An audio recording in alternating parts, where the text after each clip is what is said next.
فاتحہ۔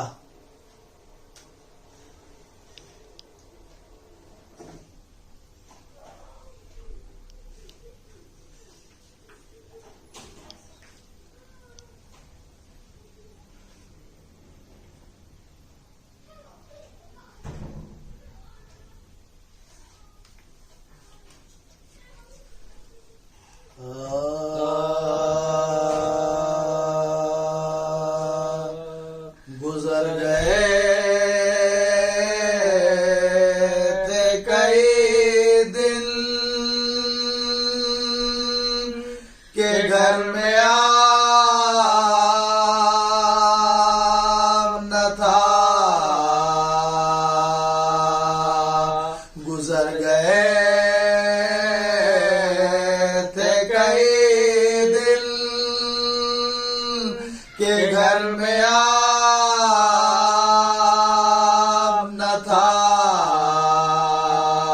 مگر حسین سے صابر کو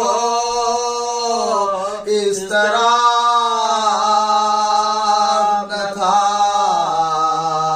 مگر حسین سے صابر کو اس طرح نہ تھا، گزر گئے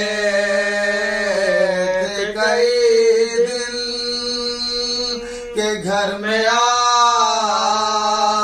نہ تھا۔ حسین اور طلب آپ اے معاذ اللہ،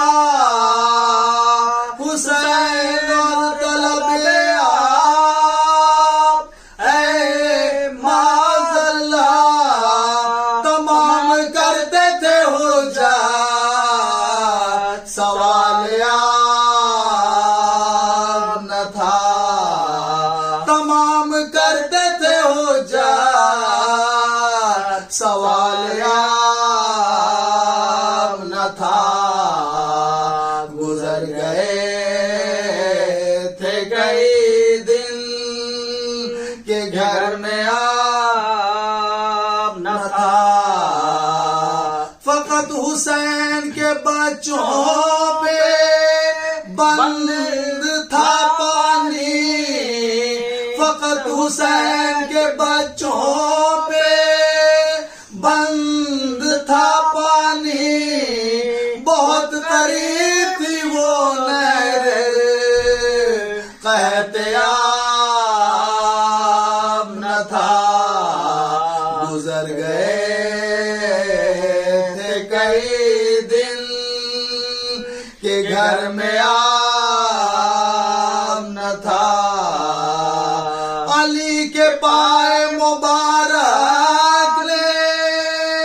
جو ضیا پائی، علی کے پائے مبارک نے جو ضیا پائی، وہ نور حضرت موسیٰ کو دستیاب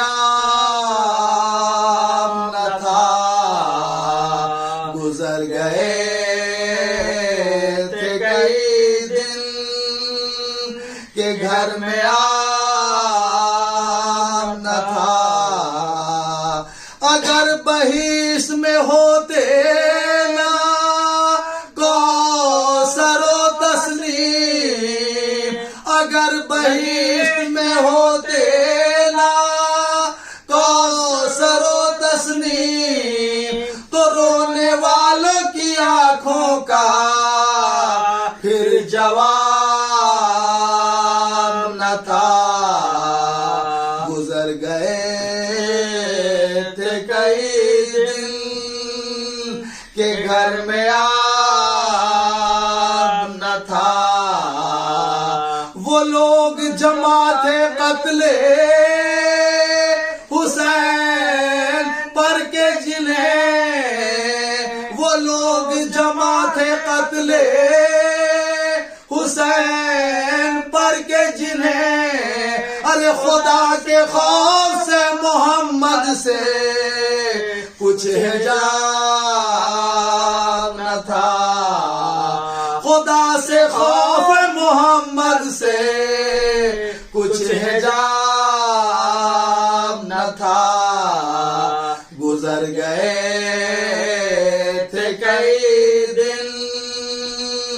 کہ گھر میں آب نہ تھا غضب کی جا ہے کہ دربار میں ستام گر کے غضب کی جا ہے کہ دربار میں ستام گر کے کھڑی تھی بنت علی اور کچھ حجاب نہ تھا ارے کھڑی تھی بنت علی اور کچھ حجاب نہ تھا گزر گئے تھے کئی دن کہ گھر میں آب نہ تھا مگر حسین سے صابر کو اس طرح نہ تھا گزر گئے تھے کئی دن ایک مرتبہ سورہ الحمد اور 3 مرتبہ سورہ توحید کی تلاوت فرما کر مرحوم و مغفور جناب سید زاہد حسین جعفری ابن مرحوم و مغفور جناب سید مظفر حسین جعفری کی روح کو ایصال فرما دیجیے. بسم اللہ.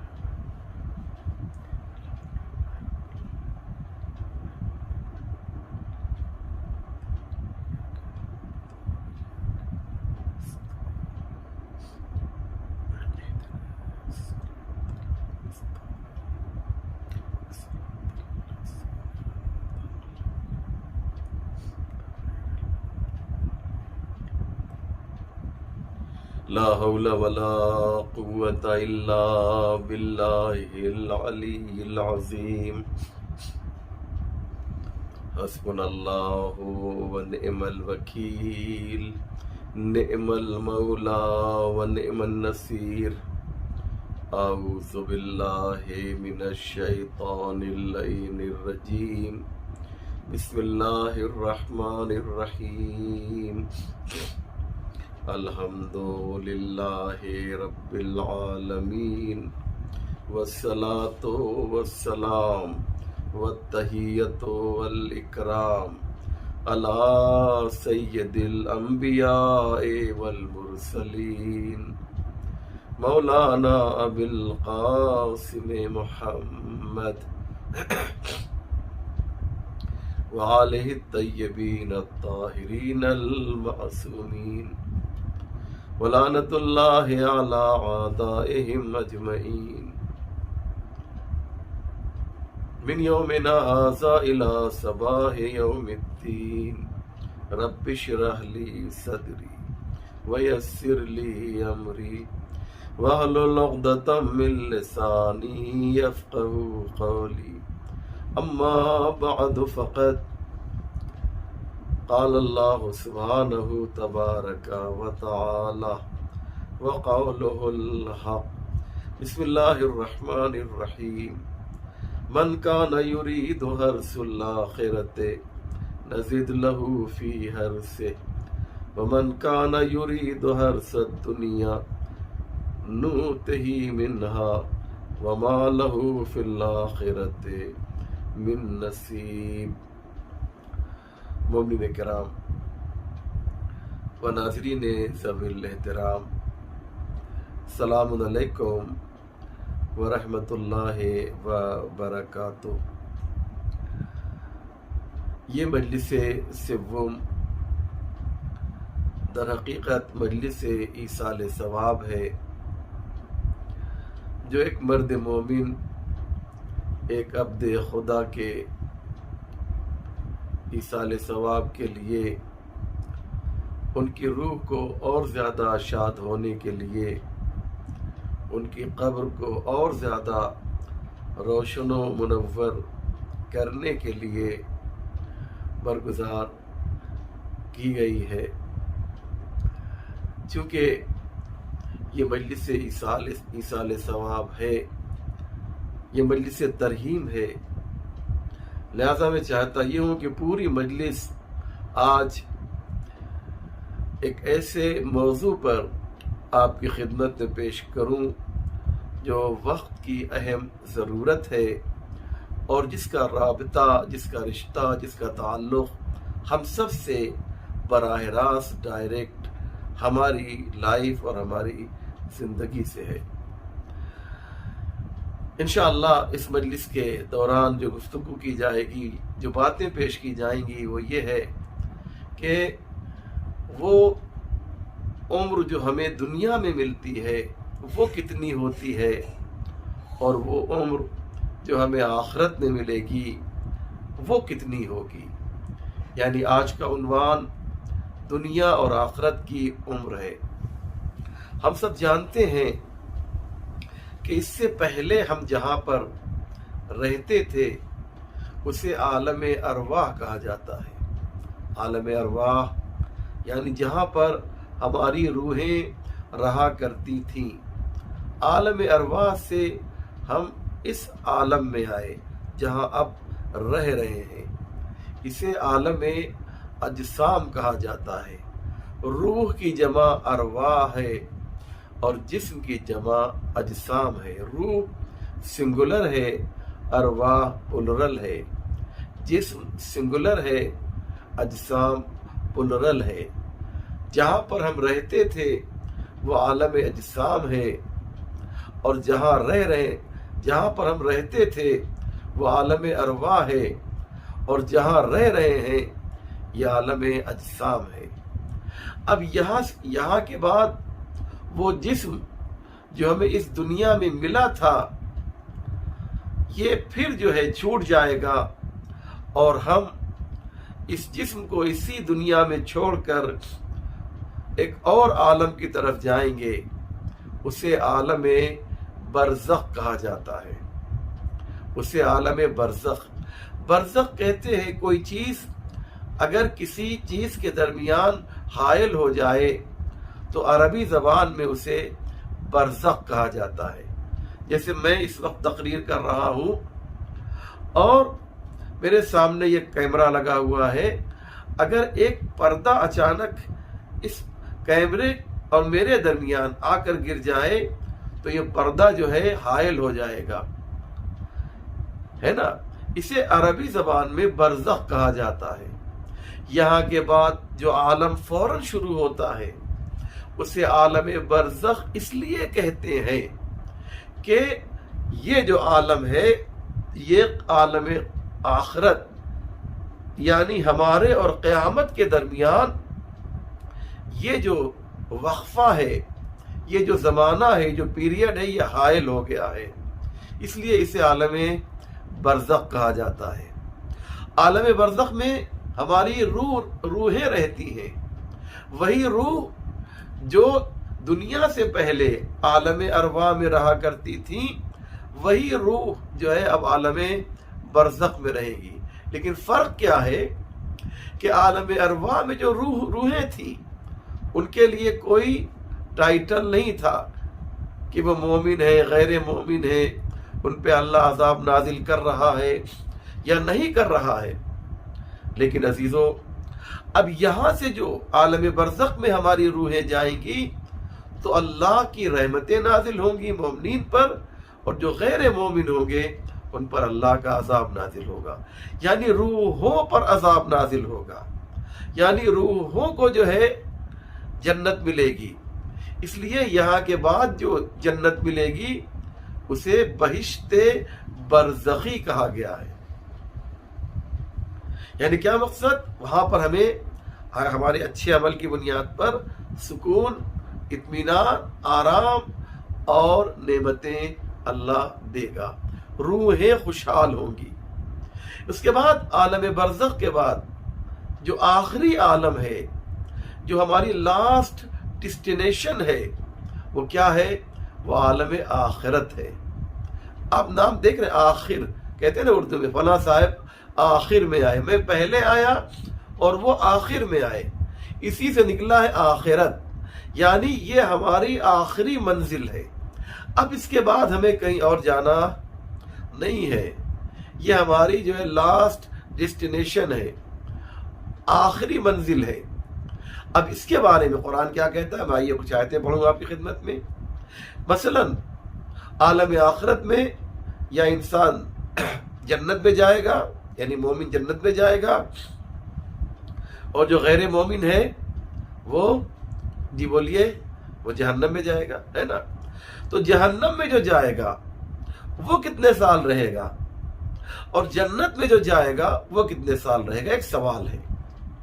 یہ سوال جو ہمیں اور آپ کو، ہمارے اور آپ کے ذہن میں آ رہا ہے، یہی سوال بعین ہی پیغمبر کے ایک صحابی کے ذہن میں آیا، اور اس نے کہا یا رسول اللہ، ہم یہ چاہتے ہیں کہ آپ ہمیں یہ بتائیں کہ آخرت میں ہماری عمر کتنی ہوگی، آخرت کی عمر کتنی ہوگی.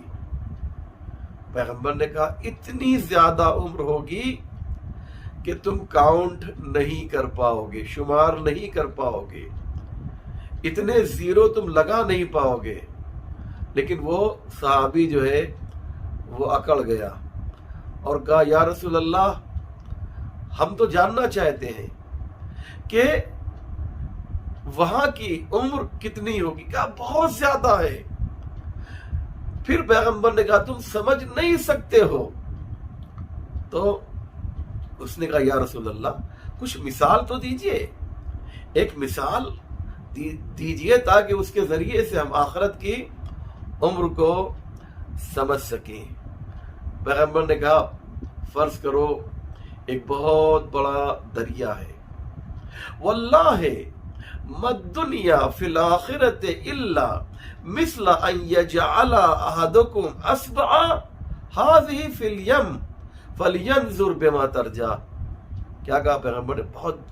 بہت ہی دلکش جواب ہے، بہت ہی حسین جواب ہے، بہت ہی خوبصورت جواب. پیغمبر کہتے ہیں فرض کرو ایک دریا ہے، ایک سمندر ہے، سمندر کے اندر تم اپنی ایک انگلی ڈالو، اس کے بعد اس انگلی کو نکالو تو جو قطرے جو ہیں، پانی کے جو قطرے تمہاری انگلی میں ہیں، یہ دنیا کی زندگی ہے، اور وہ پانی جو سمندر میں دکھائی دے رہا ہے وہ تمہاری آخرت کی زندگی ہے. بڑی آسانی سے آپ نے لے لیا نا جی. ذرا غور کیجئے کہ دنیا کی عمر کتنی ہوتی ہے. 100 سال بہت زیادہ میکسیمم، لیکن آخرت کی عمر کتنی ہے؟ سپر کمپیوٹر جو بنایا گیا ہے وہ بھی اس گنتی کو کاؤنٹ نہیں کر سکتا ہے، آخرت کی عمر کو حساب میں نہیں لا سکتا ہے. اللہ نے کیا کہا؟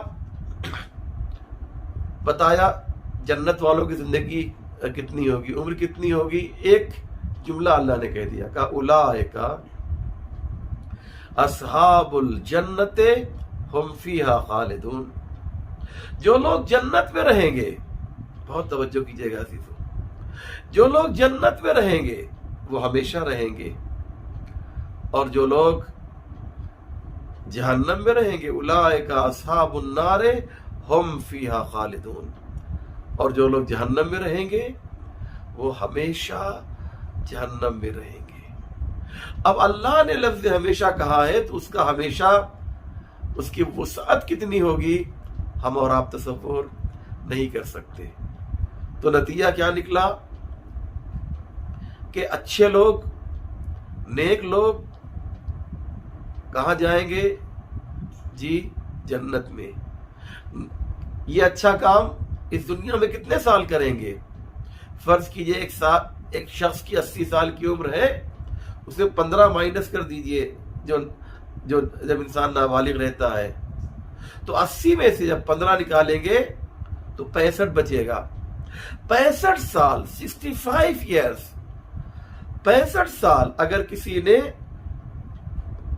اچھے کام کیے ہیں تو اسے لاکھوں کروڑوں اربوں سال اللہ کی نعمتوں اور رحمتوں میں رہنا ہے، اللہ کی اس جنت میں رہنا ہے کہ جس کے بارے میں پروردگار کہتا ہے عطاء غیر مجذوذ.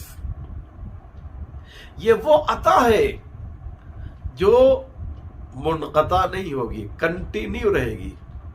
یعنی جو نعمتیں، جو آپ کو لذتیں جنت میں ملیں گی وہ ختم ہونے والی نہیں ہے.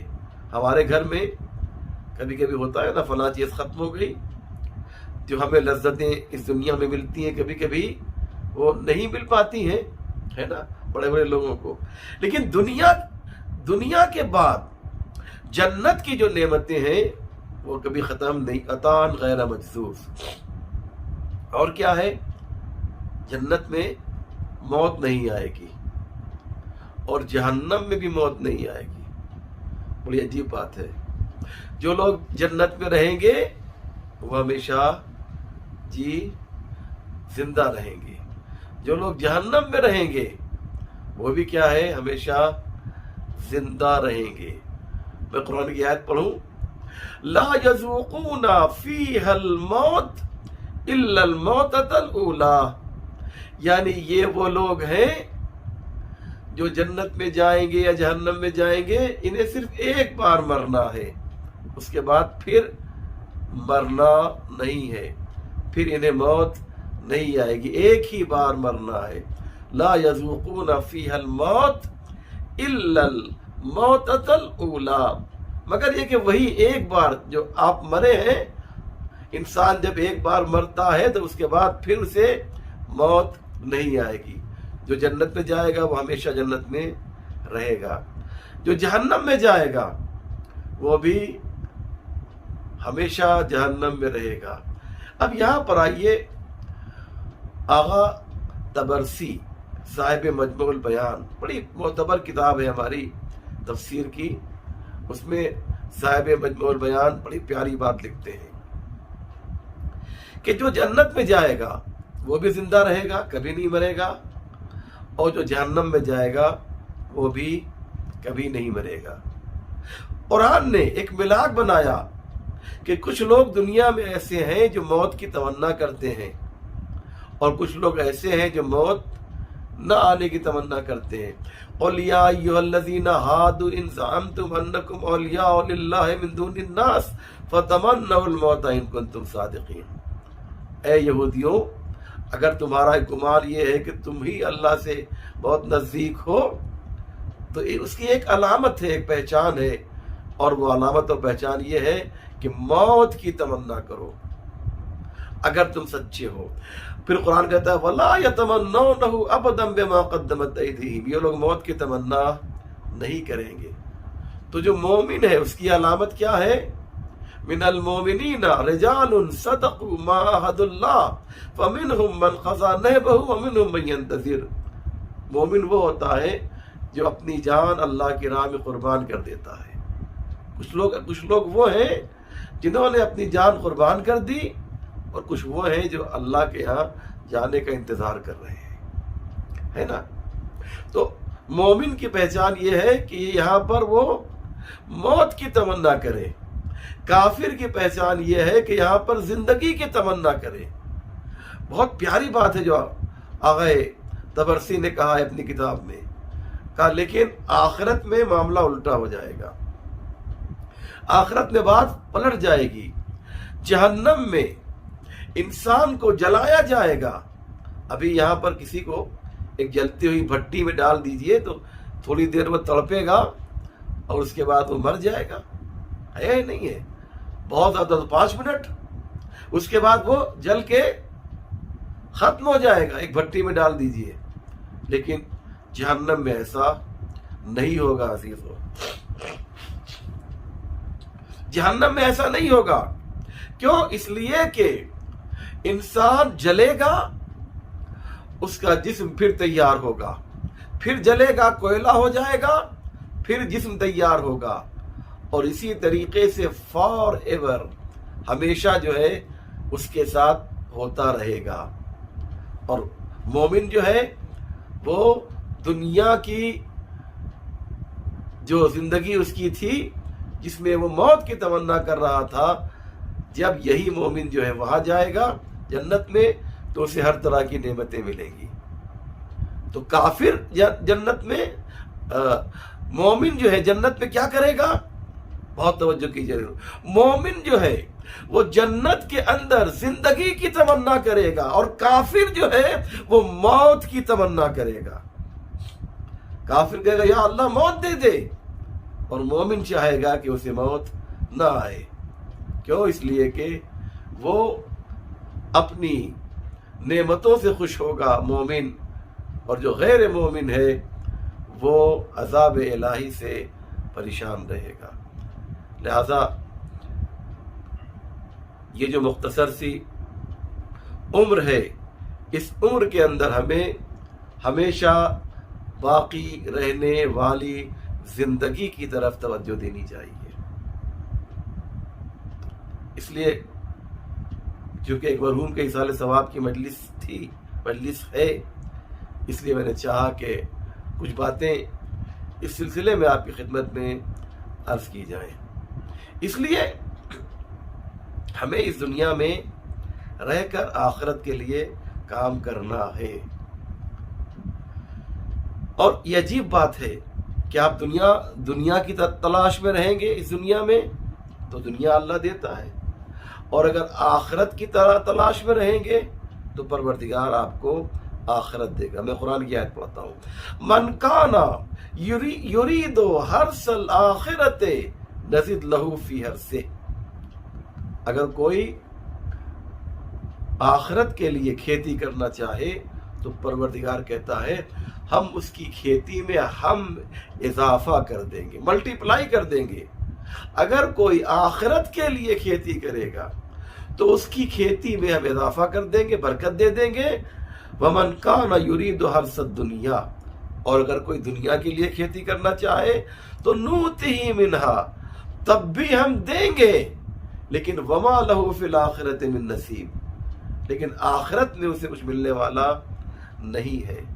یعنی دنیا میں رہ کر اگر ہم آخرت کے لیے کوشش کر رہے ہیں، بہت توجہ کریں گے عزیزو، دنیا میں رہ کر ہم آخرت کے لیے کوشش کر رہے ہیں تو ہمیں آخرت میں ملے گا. لیکن اگر دنیا میں رہ کر دنیا دار بن کے دنیا ہی کے لیے کرنا چاہتے ہیں تو اللہ کہہ رہا ہے قرآن میں کہ ہم اسے دنیا دینے کے لیے تیار ہیں. آئیے آپ کی خدمت میں ایک حدیث میں پیش کرنا چاہتا ہوں، بہت ہی امپورٹنٹ حدیث ہے. مولا علی فرماتے ہیں کہ ان المال والبنین حرث الدنیا، مال اور اولاد یہ دنیا کی کھیتی ہے. والعمل الصالح حرث الآخرہ، اور جو عمل صالح ہے، نیک عمل ہے، وہ آخرت کی کھیتی ہے. مال دنیا میں کام آئے گا، اولاد دنیا میں کام آئے گی، لیکن عمل خیر جو ہے وہ آخرت کے لیے ہے. پھر مولا فرماتے ہیں وَقَدْ يَجْمَعُهُمَا اللَّهُ لِأَقْوَامٍ، اور کبھی ایسا ہوتا ہے کہ یہ دونوں اللہ ایک قوم میں جمع کر دیتا ہے. یعنی کیا مقصد؟ بہت ہی دقیق بات ہے جو مولا فرماتے ہیں.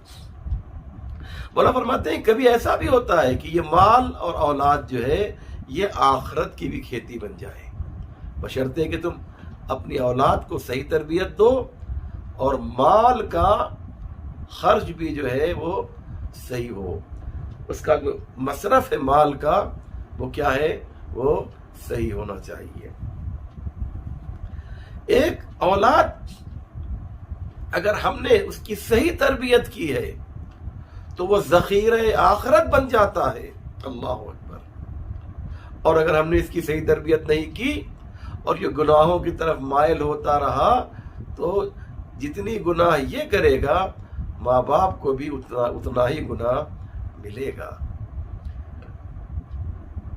لہذا مومنین ضروری یہ ہے کہ ہم جو عمل کر رہے ہیں اس کے سلسلے میں اویئرنیس بہت ضروری ہے، کیونکہ وہاں پر ایک ایک چیز جو ہے دکھائی جائے گی. یہ سی سی ٹی وی کیمرہ جو ہے یہ انسان نے اب ایجاد کیا ہے، لیکن اللہ نے یہ کیمرہ جو ہے جب سے انسان کو پیدا کیا اس وقت سے یہ انسان کے پاس یہ سی سی ٹی وی کیمرہ ہے جو ساری ایکٹیویٹیز ہماری جو ہے وہ کیپچر کر رہا ہے۔ کہتے ہیں ایک واقعہ بڑا مشہور ہوا تھا کہ ایک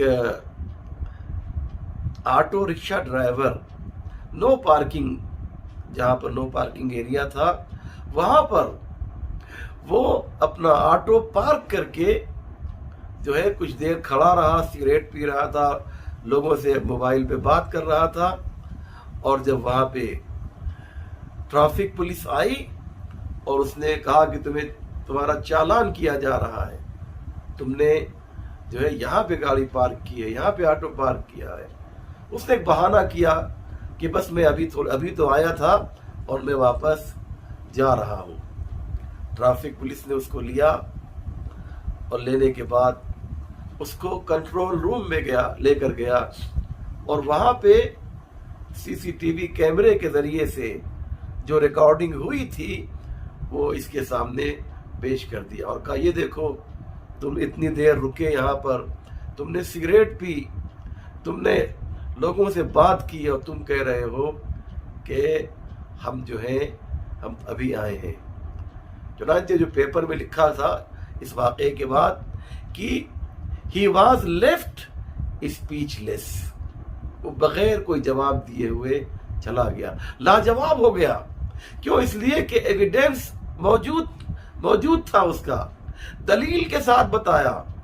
ایسے ہی جب قیامت میں ہم جائیں گے تو کیا ہوگا عزیزو کہ لوگ بہت سے انکار کریں گے، تو اللہ کہے گا ان کے اجسام سے، سورہ یاسین میں بھی ہے، ہاتھ پیر خود گواہی دیں گے، جسم کا وہ حصہ جس نے گناہ کیا ہے وہ خود گواہی دے گا۔ قالوا انطقنا اللہ الذی انطق کل شیء، یہ انسان خود بولے گا کہ ہم نے یہ گناہ کیا تھا، اور اس کے بعد وہاں بھی اس کو دکھایا جائے گا اس کے تمہارے گناہ جو ہیں دنیا میں یہ تھے۔ یہ جو کہ میں نے شروع میں عرض کیا کہ مجلس جو ہے مجلس ایصال ثواب ہے، البتہ میری طبیعت بہت زیادہ ٹھیک نہیں ہے، لیکن بہرحال عباس بھائی کی خواہش تھی کہ آپ مجلس پڑھیے، اس لیے میں نے کہا کہ میں پڑھ دیتا ہوں۔ میری آواز اوریجنل آواز آپ بہرحال نہیں سن پا رہے ہیں، لیکن مقصد یہ ہے کہ کچھ تذکرہ ہو جائے، کچھ باتیں ہو جائیں، کچھ پیغام قرآن و اہل بیت کے اس مجلس کے ذریعے سے دیے جائیں تاکہ مرحوم کو اس کا ثواب ملے، مرحوم سید زاہد حسین جعفری صاحب تک اس مجلس کا ثواب پہنچے۔ اور میں برابر کہہ چکا ہوں کہ جب ہم ایک مجلس کرتے ہیں تو فرشتے اس ثواب کو ایک نوری طبق میں لے جا کر مرحوم کی خدمت میں پیش کرتے ہیں کہ یہ لیجئے، آپ کے بچوں نے، آپ کے دوستوں نے، آپ کے وارثوں نے یہ مجلس کی تھی، یہ فلاں نیک عمل انجام دیا تھا، یہ اس کا ثواب ہے جو آپ کو دیا جا رہا ہے، تو وہ خوش ہوتے ہیں۔ ہاں عزیزو، جس نے بھی سنا ہوگا وہ تڑپ گیا ہوگا کہ مرحوم کا انتقال شہر پونا میں ہوا اور آپ کو دفن کرنے کے لیے آپ کے آبائی وطن پٹنہ لے گئے۔ کیوں پٹنہ لے گئے؟ ہو سکتا ہے مرحوم کی یہ وصیت رہی ہو کہ مجھے جو ہے پٹنہ لے جانا، میرے وطن لے جانا، اور ان کے وارثوں نے، ان کے چاہنے والوں نے اس کے لیے انتظام بھی کیا، اور عزیز و مرحوم کو ان کے وطن میں لے جا کر سپرد خاک کر دیا گیا۔ وصیت پر عمل ہوا یا نہیں ہوا؟ میں نے بہت غور کیا بہت دیکھا کہ امام حسین نے جو چند وصیتیں اپنے فرزند امام زین العابدین سے کی ہیں، کیا ان وصیتوں میں کوئی وصیت تھی کہ میرے لال مجھے دفن کرنا، مجھے کفن پہنانا، مجھے غسل دینا؟ کچھ نہیں ملتا۔ کیوں؟ اس لیے کہ حسین جانتے تھے کہ میں سید سجاد سے وصیت کروں تو کیسے کروں، کیونکہ 11 محرم کو سید سجاد کے ہاتھوں میں ہتھکڑی، پاؤں میں بیڑی اور گلے میں طوق خاردار پہنا دیا جائے گا، اور میرا لال اتنا مجبور ہو جائے گا کہ نہ مجھے غسل دے پائے گا، نہ مجھے کفن پہنا پائے گا۔ اجرکم علی اللہ۔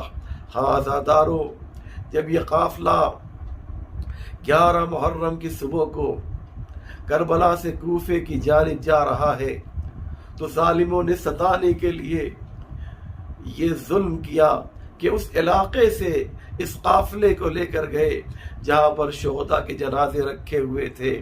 عزاداروں، بیویوں نے خود کو اپنے اپنے وارثوں کے جنازے پر گرا دیا۔ جناب زینب امام حسین کے جنازے پر آئیں، امام سجاد امام حسین کے جنازے پر آئے۔ ہاں عزادارو، جناب زینب نے ایک عجیب منظر دیکھا۔ جناب زینب نے کیا دیکھا؟ سید سجاد کی حالت جو ہے غیر ہو رہی ہے۔ ایک مرتبہ دو کندھے پہ ہاتھ رکھا، دوش پہ ہاتھ رکھا، اے میرے لال سید سجاد، یہ میں کیا دیکھ رہی ہوں؟ ایسا لگتا ہے کہ تیرے بدن سے روح پرواز کر جائے گی، تیرا یہ کیا عالم دیکھ رہی ہوں۔ تو جناب زینب نے فوراً ہی جناب زینب نے آواز دی، جناب زینب نے مدینے کی طرف رخ کر کے آواز دی۔ جناب زینب نے چاہا کہ سید سجاد کی تھوڑی تکلیف کم کر دیں، غم کو ہلکا کر دیں۔ ایک مرتبہ آواز دی، یا جدی صلی علیک ملیکۃ السماء، اے نانا، آپ جب دنیا سے گئے تھے تو آپ کے جانے کے بعد آپ کے جنازے پر آسمان سے فرشتوں نے آ کر نماز پڑھی تھی۔ وَهَذَا حُسَيْنٌ مُرَمَّلٌ بِالدِّمَاءِ مُقَطَّعَةُ الْأَعْضَاءِ، اور یہ حسین ہے کہ جس کے ٹکڑے ٹکڑے کر دیے گئے ہیں، جس کا جنازہ زمین کربلا پر پڑا ہوا ہے، کوئی غسل دینے والا نہیں ہے، کوئی کفن پہنانے والا نہیں ہے۔ اجرکم علی اللہ۔ ہاں عزادارو، میں یہیں پر ختم کر دیتا۔ آپ گریہ کر رہے ہیں، آپ کے آنکھوں میں آنسو آ گئے ہیں۔ بس عزادارو، ایک منظر آپ کی خدمت میں پیش کرنا چاہتا ہوں۔ میں نے ملاقات تو نہیں کی، لیکن میرا دل تو اتنا کہتا ہے کہ جب مرحوم سید زاہد حسین صاحب اس دنیا سے گئے ہوں گے تو ان کے جنازے پر کچھ لوگ آئے ہوں گے، ان کے بچوں کے پاس آئے ہوں گے، ان کی بیٹیوں کے پاس آئے ہوں گے، ان کے رشتہ داروں کے پاس آ کر کہا ہوگا، تم کو ہم تسلیت پیش کرتے ہیں، تم کو تعزیت پیش کرتے ہیں۔ ہاں عزادارو، یہی تو دستور زمانہ ہے نا، یہی تو انداز ہے نا کہ جب کوئی کسی کا دنیا سے رخصت ہو جائے تو لوگ اس کے پاس تعزیت پیش کرنے کے لیے آئیں، تعزیت پیش کرنے کے لیے آئیں، تسلیت پیش کرنے کے لیے آئیں۔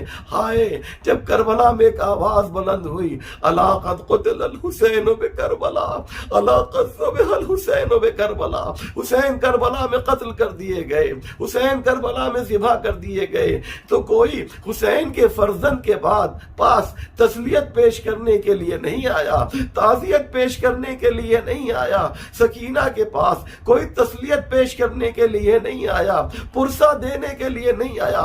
ارے میں نے غلط کہا، لوگ آئے لیکن سکینہ کے گوشوارے چھیننے کے لیے، سکینہ کو تماچے مارنے کے لیے، سید سجاد کے خیمے میں آگ لگانے کے لیے، سید سجاد کا بستر چھیننے کے لیے۔ ہاں عزادارو، حمید ابن مسلم کہتا ہے، میں نے دیکھا خیمے میں آگ لگی ہوئی ہے، ایک بچہ ہے جس کے دامن میں آگ لگی ہوئی ہے، اس خیمے سے باہر نکلتا ہے، میں نے بڑھ کر اس بچے کے دامن سے آگ بجھا دی۔ اس بچے نے کہا، اے شیخ، تم نے اتنی ہمدردی کی ہے تو اتنا اور کر دے، مجھے نجف کا راستہ بتا دے۔ دے۔ میں نے کہا کہ تم نجف جا کے کیا کرو گے؟ کہا وہاں میرے دادا علی مرتضیٰ رہتے ہیں، میں ان سے فریاد کروں گا۔ اے دادا، آپ نے نبیوں کی مدد کی ہے، آپ نے ولیوں کی مدد کی ہے، اے دادا ذرا کربلا آ جائیے، آپ کے بچوں کے ساتھ کس طریقے سے ظلم ہو رہا ہے۔ وَسَيَعْلَمُ الَّذِينَ ظَلَمُوا أَيَّ مُنْقَلَبٍ يَنْقَلِبُونَ إِنَّا لِلَّهِ وَإِنَّا إِلَيْهِ رَاجِعُونَ رِضًا بِقَضَائِهِ وَتَسْلِيمًا لِأَمْرِهِ اللهم بحق محمد وأنت المحمود وبحق علي وأنت الأعلى وبحق فاطمة وأنت فاطر السماوات والأرض وبحق الحسن وأنت المحسن وبحق الحسين وأنت قديم الإحسان وبحق الأئمة التسعة الطاهرين من ذریة الحسین علیہ السلام۔ یا اللہ، تجھے واسطہ محمد والے محمد کا پروردگار ہمارے اس مختصر مگر اہم اعمال کو قبول فرما۔ یا اللہ، جو پریشان حال ہیں ان کی پریشانیوں کو دور فرما، جو بیمار ہیں انہیں شفا عنایت فرما، بالخصوص جو لوگ کورونا کے ذریعے سے بیمار ہیں پروردگار، انہیں محمد والے محمد کے طفیل میں، امام زین العابدین کے طفیل میں پروردگار شفا عنایت فرما۔ یا اللہ، اے رب کریم، تجھے واسطہ ہے تیری ذات کا، تیری عزت کا، تیرے وقار کا واسطہ، جس مرحوم کے لیے مجلس منعقد کی گئی، مرحوم مغفور سید زاہد حسین جعفری کو اعلیٰ علیین میں جگہ عنایت فرما۔ یا اللہ، آل محمد کے چاہنے والے دنیا میں جہاں جہاں بھی ہوں، ان کی جان مال عزت آبرو کی حفاظت فرما، پرچم اسلام کو سربلند فرما، پرچم کفر و نفاق کو سرنگو فرما، ہمارے امام کے ظہور میں تعجیل فرما، ہم سب کو ان کے اعوان و انصار میں شمار فرما۔ ربنا تقبل منا انک انت السمیع